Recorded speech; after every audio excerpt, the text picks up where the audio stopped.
Imamul Haddad. Hatinya bersih, bersih, gak ada apa-apanya. Makanya sampai julukannya Al-Haddad. Apa Al-Haddad artinya? Tukang besi. Kenapa tuh tukang besi? Kenapa dapat julukan tukang besi? Apakah karena beliau jadi tukang besi? Enggak ada. Enggak ada, teman-teman saya sekalian. Imam Al-Haddad dapat julukan tukang besi karena mereka bilang Haddadul Qulub, tukang besinya hati. Tukang besi itu kerjanya apaan sih? Dari besi lantakan, ya, dari besi batangan tuh, sama tukang besi ditempa sampai jadi pedang berkilau, sampai jadi pisau, sampai jadi suatu yang bermanfaat. Kan begitu ya? Sampai bahkan bukan hanya jadi pedang berkilau, tapi jadi pusaka. Betul enggak? Oh, pusaka-pusaka tuh, pedang-pedang pusaka tuh, keris-keris itu dibuatnya dari apa? Dari besi, teman-teman sekalian. Jadi pusaka yang berada di tengah-tengah museum, jadi kebanggaan, jadi barang keramat si besi itu. Nah, itu semuanya ada sesudah tempaan sang tukang besi. Maka sekalian saya muliakan, tukang besi yang handal akan membuat besi segitu kerasnya dari barang-barang besi yang enggak ada manfaatnya, maksudnya enggak banyak manfaatnya, sampai bisa jadi pedang, bisa jadi pisau, bisa jadi barang-barang yang bermanfaat. Ada yang jadi sendok, ada yang jadi garpu. Itu kan semuanya dibuat dari besi, toh? Itu teman-teman saya sekalian, itu karena tukang besi ini tadi. Imamul Haddad kayak begitu sama orang. Hati kita ini sama Imamul Haddad dibentuk. Ini cocok nih jadi pisau. Nah, ini cocok nih jadi garpu. Apa biar kata jadi garpu juga manfaat. Kan begitu ya? Ini cocok nih jadi sendok. Ini cocok nih jadi sutil. Ini cocok nih jadi sekrop. Tapi kan manfaat, teman-teman saya sekalian. Ada juga yang cocoknya jadi pedang. Bahkan ada juga yang cocoknya jadi pusaka, jadi keris pusaka. Masya Allah. Nah, itu semuanya Imamul Haddad. Imamul Haddad bukan hanya memperbaiki diri sendiri, tapi membentuk hati-hati para murid-muridnya. Masya Allah. Maka beruntung orang yang hidup di zaman Imamul Haddad. Nah terus habis Imamul Haddad nggak ada, gimana dong? Ini dia teman-teman saya sekalian. Ketika Imamul Haddad sudah tidak ada, rahasia, sir, hikmah, kemampuan Imamul Haddad itu tertuang dalam kitab-kitab yang beliau punya. Makanya bukan main-main. Kenapa kita tiap Kamis ngaji kitabnya Imamul Haddad? Bukan main-main, teman-teman saya sekalian. Bukan tanpa pemikiran. Kenapa saya maunya ngaji di sini kitabnya Imamul Haddad nih, udah bertahun-tahun nih kita bahas kitab ini. Kan begitu ya? Karena harapannya nih, saya nggak bisa jadi Haddadnya, tapi kitabnya insya Allah akan memperlakukan kepada semua jamaah-jamaah yang hadir, kepada para yang mendengarkan, yang ngaji, termasuk saya di dalamnya. Saya kalau di sini bukan ngajar, ngaji bersama. Makanya saya kalau ngiklanin kan, yuk ngaji bareng, kan begitu. Ngaji. Halimah Al-Idrus salah satu dari pendengarnya yang setiap kali ngaji niat mudah-mudahan bukan cuman bisa ngajinya tapi bisa ngamalinnya. Lah yang jadi gurunya siapa? Imamul Haddad. Karena yang dibaca kitabnya Imam Al-Haddad. Makanya bukan main-main teman-teman saya sekalian. Sebelum ngaji itu ada niatnya. Siapa tuh yang punya niatnya? Imam Al-Haddad. Habis selesai niat, kalau teman-teman biasa dengerin Al-Fatihah ila hadratin Nabi Muhammad sallallahu alaihi wasallam wa ali wazwaji wa dzurriyyati wa ali baiti thumma ila ruhi ususan. Kan begitu ya? Nah, tuh baca Fatihah buat ini, Fatihah buat Faqihul Muqaddam, Fatihah buat Imamul Haddad yang punya kitab ini gitu. Biar ada sambungannya. Kenapa begitu? Karena gurunya nggak cukup. Karena yang duduk di depan nih nggak cukup buat jadi gurunya. Karena yang di depan sama-sama mau belajarnya. Karena yang pegang mic sama-sama juga masih tolibah, masih orang yang berusaha buat menuntut ilmu. Makanya teman-teman saudaraku sekalian saya muliakan, ini yang di depan sama-sama juga. Cuman dia ya anggaplah jadi imam. Imam kan sholat bareng, betul apa enggak? Imam sholat bareng, makanya nggak boleh berkreasi. Imam nggak boleh. Saya mau bikin sholat sendiri nggak bisa, harus ikut konun. Nah itu kan harus ikut aturan-aturannya sholat. Sama nih kayak ngaji di sini nih, ikut siapa? Ikut Imamul Haddad. Nah saya diniyah, jangan lari dari kitab ini. Dah jalan tuh, nih disampein, tinggal diterangin aja kan begitu ya. Tinggal dijabarin aja maksudnya Imamul Haddad gini loh, gitu kan. Tapi Ustazah suka bahasnya dikit, keterangannya panjang. Ya emang kalau perlunya begitu ya saya gituin, kan gitu ya. Nah ini kan otak kita ini kan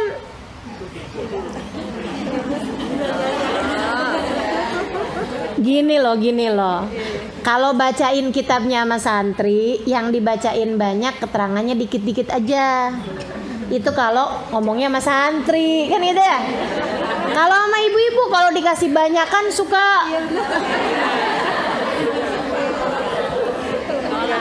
suka kepenuhan, kagak ada yang nyangkut. Iya kan, gitu kan. Pembahasan kemarin pokoknya ingat Ustazah ada cerita mengenai ustadznya tuh, kan gitu dah. Itu dah yang diingat gitu kan. Ya Allah. Nah, karena saya paham itu, iya. Jadi dah kita dikit-dikit yang kita bahas deh banyak-banyak deh keterangannya, biar ada yang nyangkut di otak kita kan begitu ya. Nah itu teman-teman sekalian saya muliakan, Imamul Haddad nih, masya Allah, tawadu, hatinya bersih sampai bisa ngebersihin hati orang. Dari bersihnya hatinya sampai bisa ngebersihin hati orang. Dari bagusnya hatinya sampai bisa ngebagusin hatinya orang. Saudariku sekalian, beliau buta pandangan mata bohirnya, matanya. Tapi terbuka luas, lebar pandangan mata batinnya. Masya Allah. Ini Imamul Haddad. Karena Imamul Haddad sempurna ilmunya, sempurna akhlaknya, sempurna ibadahnya, sempurna pengikutannya kepada baginda Nabi besar Muhammad alaihissalam, dan sempurna karomahnya. Teman-teman sekalian, betapa sangat bedanya hati kita dari hati mereka, teman-teman. Betapa jauhnya. Makanya mereka tahu apa yang Allah mau, dan mereka menjadi hamba-hamba Allah. Kita yang kita tahu apa yang kita mau, makanya kita jadi hamba-hambanya nafsu. Iya apa ya? Dan dengan bangganya kita bilang, iyyaka na'budu wa iyyaka nasta'in. Hanya kepadamu aku beribadah ya Allah, hanya kepadamu aku menjadi hambamu, hanya kepadamu aku menghamba. Wa iyyaka nasta'in, hanya kepadamu aku mohon pertolongan. Kata Allah, emang iya? Hanya kepadaku kamu mengabdi, emang iya? Enggak tuh, kamu mengabdi kepada keinginan hawa nafsumu sendiri. Hatimu kamu persembahkan untuk hawa nafsumu sendiri. Hatimu kamu persembahkan untuk keinginanmu sendiri. Dan kamu merasa seperti sudah mengabdi kepadaku? Belum. Makanya katanya Sayyidina Ibrahim bin Adham, "Lau ma wajabtu an agra'aha fil Qur'an fis salam ma garatu." Sungguh, andai tidak wajib bagi saya untuk membacanya di dalam Fatihah dalam salat, saya tidak akan pernah berani membacanya. Tiap kali saya membacanya, hati saya bilang belum. Tiap kali saya bilang iyyaka na'budu, kata hatinya belum. Iyyaka nasta'in, kata hatinya bohong. Kamu masih minta tolong sama suamimu, kamu masih berharap dari si fulan, kamu masih berharap dari harta, kamu masih berharap dari sini, kamu masih berharap dari pekerjaan, kamu masih berharap dari pemberian. Dan kamu mengaku bahwa iyyaka nasta'in, aku tidak berharap kecuali darimu ya Allah. Bohong, kata hatinya. Ya Allah, ya Allah. Betapa sangat jauhnya kita dari kemurnian hati yang untuk Allah Subhanahu wa taala. Nih para wali-walinya Allah Subhanahu wa taala, teman-teman sekalian. Fokus mereka kepada urusan hati. Itu fokus mereka tuh. Fokus mereka. Mudah-mudahan kita juga bisa sama Allah Subhanahu wa taala belajar pelan-pelan, nggak apa-apa, jatuh bangun nggak apa-apa, balik lagi, jatuh bangun nggak apa-apa, balik lagi. Makanya ngaji terus. Kalau ditanyain sama orang, kamu kok ngaji terus? Nah, emang nggak benar-benar. Teman-teman saya sekalian, ini masa ngaji gitu nih, tiap hari kita ngaji nih dalam rangka ihdinas siratal mustaqim. Karena kita belum juga menempuh siratal mustaqim, masih harus terus diajarin biar bisa nempuh kan gitu ya. Jatuh lagi, melintir lagi ke sono, melenceng lagi ke sono, ngomongin orang lagi, ngatain orang lagi, merasa diri lebih baik lagi, ujub lagi, ini lagi, rebutan lagi. Aduh ya Allah, balik lagi. Nggak apa-apa, jatuh bangun nggak apa-apa. Yang penting kan terus balik. Ini deh, terus jalan. Nah, itu yang kita perlukan, teman-teman sekalian. Jalan pelan-pelan nggak apa-apa. Jatuh bangun nggak apa-apa, sambil minta tolong. Sama siapa minta tolongnya? Sama Allah yang pasti. Tapi buat minta tolong sama Allah juga kadang kita perlu tangan-tangan nih buat nyelamatin kita nih, sekalian. Siapa tuh? Nabi Muhammad alaihissalam. Makanya sholawatan. Makanya sebelum ngaji baca sholawat. Ngapain tuh? Itu dia mau nyambungin. Selain Nabi Muhammad siapa? Wali-wali ini di atas kita ini, orang-orang di atas kita nih, iya nggak? Para wali-walinya Allah Subhanahu wa taala. Makanya kita perlu ziarah, makanya kita perlu hadir haul, makanya kita perlu baca dikiran. Bukan asal dikiran kamu buka dari kitab gitu, enggak. Dikiran yang dibaca, dikirannya Imamul Haddad. Dikiran yang dibaca, dikirannya Syekh Bakar bin Salim. Makanya kalau nyari dikiran, bukan cuman asal baca artinya, bagus nih, enggak gitu. Punya siapa? Dikiran itu punya siapa? Baca maulid, tunggu dulu, punya siapa maulidnya? Punyanya Habib Umar bin Hafid. Iya, baca. Kita kenal Habib Umar kan gitu ya. Maulidnya siapa nih? Maulidnya Habib Ali Hamsyi Simtutur. Baca. Maulidnya siapa nih? Maulidnya Imam Ad-Dibai. Baca. Maulidnya siapa nih? Bagus nih, karangannya siapa? Karangannya Ustaz Ali. Nggak usah dibaca. Nggak usah, makanya saya nggak berani ngarang maulid.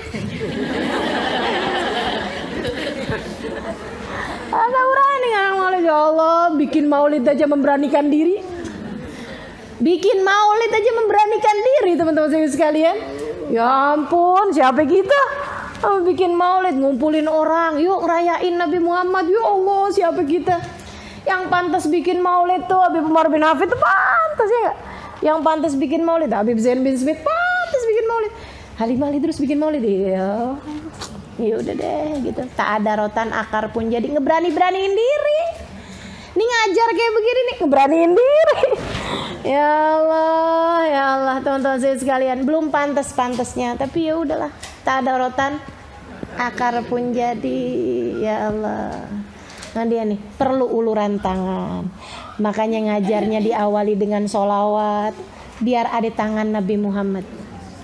Ini ya, baca Yasin dulu, biar ada tangan Allah. Kan gitu kan? Pakai baca Yasin ada tangan Allah, pakai baca sholawat ada tangan Nabi Muhammad, pakai dikirannya Syekh Bakar bin Salim, dikirannya Imamul Haddad, kitabnya pakai punyanya Imamul Haddad, biar ada tangan-tangan.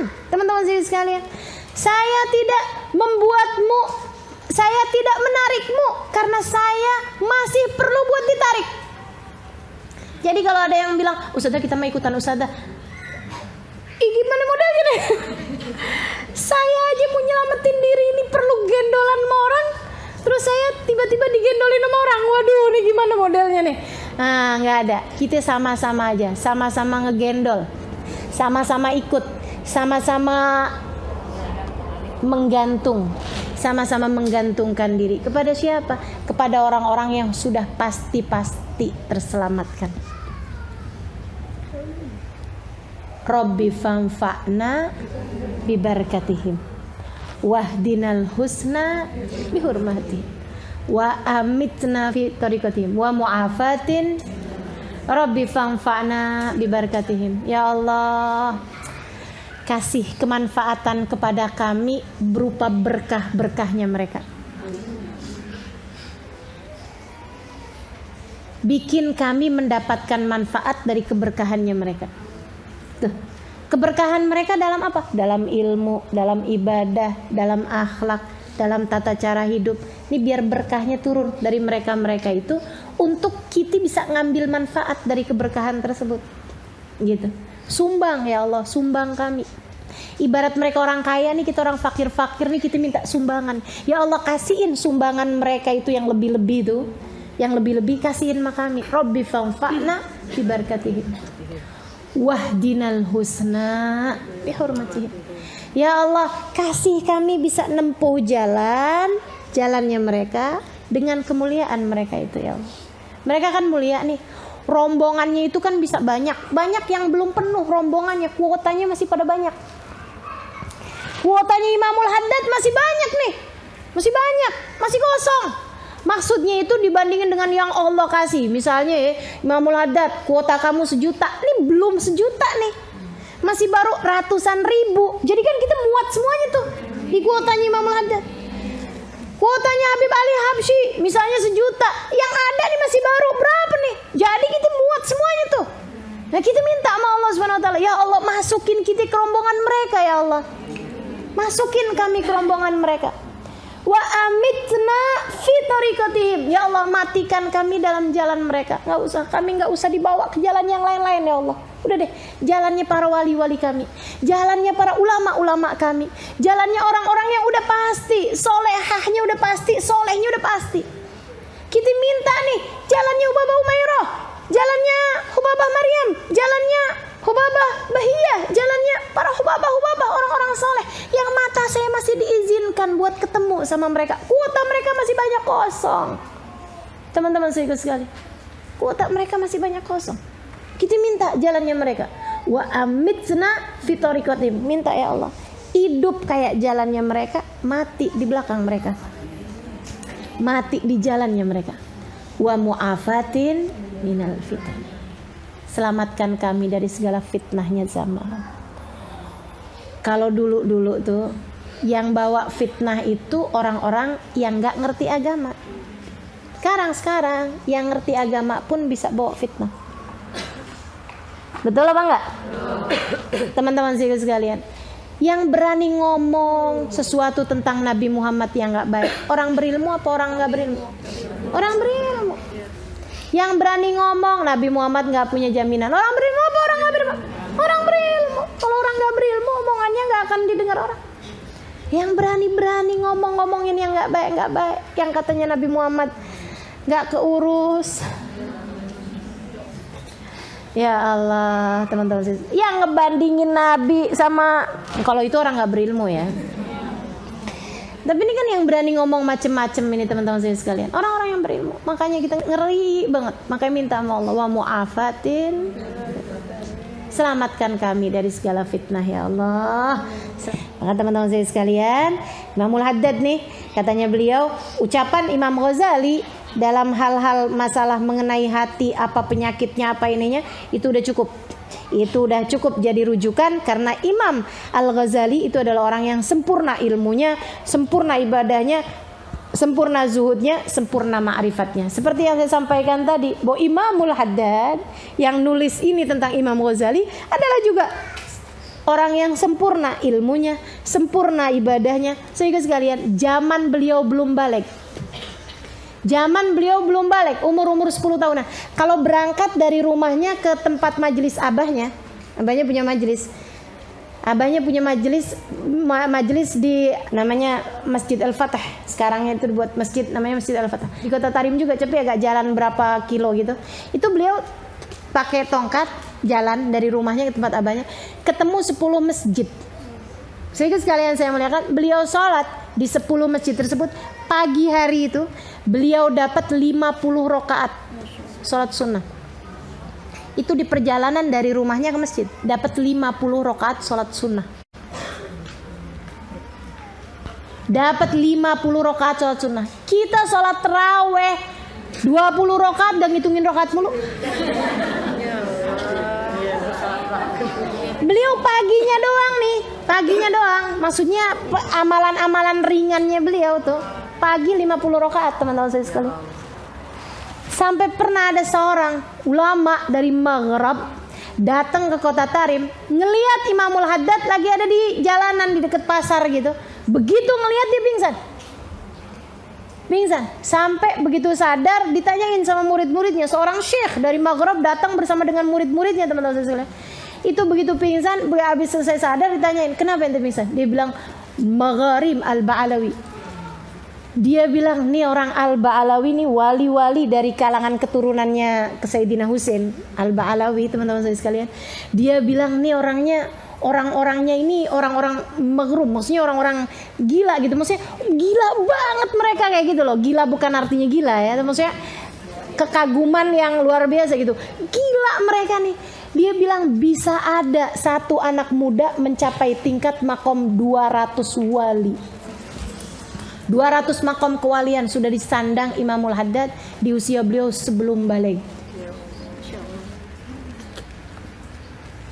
Sebelum balik, saudara sekalian. Gimana waktu sesudah dewasanya? Kalau sudah dewasanya, nah itu udah luar biasa benar. Di tingkatan yang beliau lagi nulis kitab ini nih, kalau ketemu hadis, beliau nanya dulu sama Nabi, Rasul beneran gak sih pernah ngomong gini? Nanya langsung sama Nabi Muhammad SAW. Tapi mereka nggak akan cerita itu kepada orang awam, kan gitu ya? Di kitab-kitabnya mereka nggak akan ceritakan hal-hal yang seperti itu, teman-teman sekalian. Nah, kenapa cerita-cerita semacam ini saya dapetin karena kami mendengar dari Imamul Haddad bukan dari kitab, tapi saya belajar dari Habib Umar bin Hafid. Habib Umar bin Hafid belajar dari Habib Muhammad bin Abdullah Al-Haddad. Habib Muhammad Al-Haddad belajar dari gurunya belajar dari gurunya belajar dari sampai ke Habib Ahmad bin Zain Al-Habsyi yang belajar langsung dari Imam Al-Haddad, yang melihat langsung. Ahmad bin Zain Al-Habsyi yang melihat langsung bagaimana keadaannya Imamul Haddad. Beliau ceritain kepada muridnya ceritain kepada muridnya ceritain kepada muridnya sampai kepada guru-guru kita yang mereka menyampaikan hal tersebut dan saya mendengarnya langsung dari mereka yang punya silsilah nasab keilmuan sampai nyambung kepada Imam Al-Haddad. Masya Allah. Liannahu jama' fi dhalik kalam man taqaddamahu min as-salaf as-salih wa masyayikh at-tariq. Kenapa Imam Al-Ghazali mengumpulkan dalam Ihya itu sempurna banget? Karena beliau telah mengumpulkan yang ada dalam Ihya tersebut itu ucapan dari para pendahulunya, minas salafis saleh, dari orang-orang terdahulu yang saleh-saleh, wa masyayikh tariq, dan juga dari ucapan para guru-guru yang telah menempuh jalan tersebut. Teman-teman saya sekalian, kalau saya cerita tentang ibadahnya para guru-guru, cerita doang, jalaninnya mah belum, kan begitu? Saya cerita kepadamu, saya satu hari pernah jalan sama Habib Zain bin Smith dari pagi sampai malam, nggak ketemu makan. Yang dibaca nggak pernah diem, antara zikir, antara Quran, antara sholawat, zikir lagi, Quran lagi, sholawat, nggak diem mulutnya sepanjang hari. Sampai saya ngebayangin, ya Allah beruntung banget yang jadi malaikat rokibnya Habib Zain bin Smith. Sibuk banget tuh malaikat, Masya Allah, girang pasti, senang bener, terus aja. Abis itu saya sedih ngelihat diri saya sendiri, sian bener, Kip. Malaikat rokib saya ngenes banget, ya Allah, sabar ya Kip. Kayaknya nih kalau malaikat rokib saya bisa gini sama malaikat atid, nitip ya. Saya mau pergi dulu, nganggur mulu nih orang. Kebaikannya mana dia nih yang mesti saya catat, ya Allah, sedihnya teman-teman saya sekalian, ya Allah. Jangan sampai juga ya. Ya Allah, khair, insyaallah khair. Ngelihat Habib Zain bin Smith berasa jadi serpihan roti. Serpihannya ya Allah. Yang sabar ya. Masya Allah. Kalau saya cerita tentang mereka, baru hanya cerita teman-teman saya sekalian. Tapi guru-guru nih kan, orang-orang yang saya ceritain, mereka kayak Imamul Haddad cerita tentang Imam Ghazali itu sempurna ilmunya, sempurna akhlaknya, sempurna zuhudnya, sempurna ma'rifatnya. Emang beliau juga begitu. Saking gak mau cerita aja. Kan gitu ya. Habib Zain bin Smith cerita tentang ulama-ulama. Ya mereka emang begitu. Habib Umar bin Hafid cerita tentang ulama-ulama. Emang beliau juga begitu. Kalau saya baru bisa berbekal cinta kepada mereka, baru bisa jadi penyampai cerita kepada teman-teman semuanya yang ada di sini, baik dengerin secara langsung ataupun live streaming, baru bisa cerita saya. Kita sama-sama belajar menempuh jalan mereka hingga mudah-mudahan wa amitsna fi thariqati. Kita masih di sini jatuh bangun, saudariku sekalian. Jatuh bangun mau urusan dunia. Jatuh bangun sama nata hati. Jatuh bangun untuk sekedar bisa menghindari suudzon. Jatuh bangun untuk sekedar bisa tidak memiliki rasa benci kepada siapapun. Betul? Masih jatuh bangun kita di sini. Tapi ya mudah-mudahan yang penting kan jalan mereka tuh kita udah tahu. Jadi biar belajar kayak gimana jatuh bangun, tapi kita tahu bahwa kita masih salah. Kita tahu bahwa kita mestinya begitu, walaupun kita belum begitu. Kita masih kayak kata-katanya Imam Asy-Syafi'i. Walaupun Imam Syafi'i nggak termasuk dalam kata-katanya ini, kita masih kayak katanya Imam Syafi'i. Uhibbus salihina walastu minhum, la'alli anal minhum syafa'ah. Aku cinta sama orang soleh, walaupun saya bukan termasuk di antara mereka. Harapannya semoga saya bisa dapat keberkahan dari mereka tersebut. Wa abghadut talihin wa ana minhum. Saya benci sama orang ahli maksiat, walaupun saya termasuk di antara mereka. Waduh, Imam Syafi'i, Masya Allah kata-katanya ya. Nah kalau Imam Syafi'i ngomong kayak begitu ya basa-basi kan. Nggak kayak begitu Imam Syafi'i. Tapi kalau kita ngomong kayak gitu emang asli.